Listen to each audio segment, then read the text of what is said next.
whether you're opening up your relationship or transitioning gender or whatever you're doing in your relationship, how does that feel as part of the sex positive community? What are your experiences in that place? I'm Cathy Bartilli from theintimacydojo.com. I'm Andi Cortland from levelupsex.com. I'm Raj. I'm married to Andi.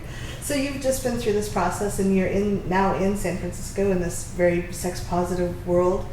What is your experience being, you've been very generous about sharing that you're transitioning gender and you've opened up your relationship and you've both been sharing your experiences. Mm-hmm. Thank you very much. What has it been like in the sex positive community? How has that been received?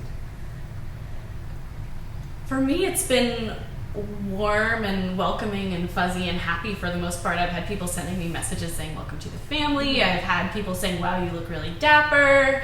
I've had all kinds of great reactions, but I was terrified before that. You know, the actual reaction was great, but when I first realized that I wanted to play with gender, that I wanted to change my pronouns, I was really, really scared that someone was going to walk up to me and say, you're not trans enough, you can't do that. Mm-hmm. You're not interested in surgery right now, you're not interested in hormones right now, you can't do that. Yeah. Yeah, I appreciate you sharing that, because that can be, there's a lot of pressure where people are going further. Do they own that expression if they're taking things further? So right. Thank you. And I don't know where it's going to go. I mean, this has been, a year? And right now, saying I'm genderqueer and I love wearing men's clothes and I love wearing a packer occasionally, which means, for those of you who don't know, I love wearing a soft penis underneath my jeans sometimes. But maybe, that's where I feel comfortable right now, and so that's what I'm going to do. I love it. Yeah. How about you, Raj?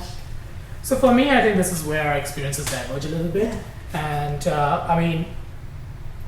I find it a little bit difficult to talk about this stuff in public because, I'm a pretty, straight cis guy. So in some sense, for many people in the sex positive community communities who happen to be queer, poly, kinky, all of that stuff, I'm perceived as somebody with privilege, with someone,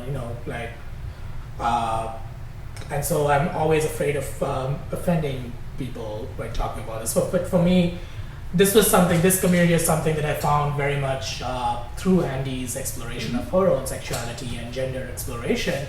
So I don't always feel like I fit in very naturally here.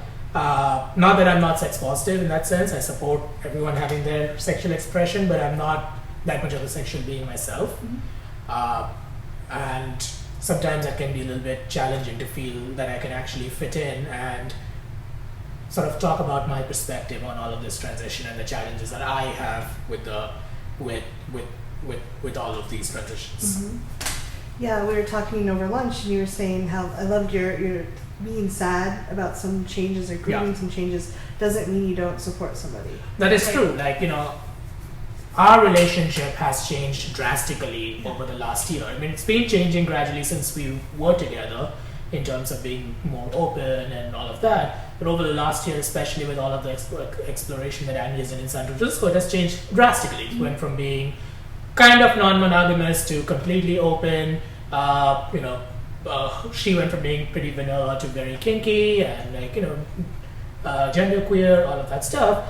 And while I've been as supportive as I can possibly be, I do sort of sometimes grieve the relationship we had. Mm-hmm. I feel sad about a connection that we had once, which is no longer there, and the fact that I have to sort of, in some sense, keep up with all of that. Right. And that doesn't mean that I support her any less, but often it can be perceived that way when you talk about it. People think of cheerleading, like supporting as cheerleading. Yeah, this is great. Whereas I think there's a lot of awareness, or there's growing awareness about the experiences of people that are transitioning, and not maybe as much awareness about the people that are loving them and dealing with the change from the other side. Which is hard, and I never thought that you didn't support me. Of course you support me, and you're super supportive. You're amazing, and I try to say that in the community.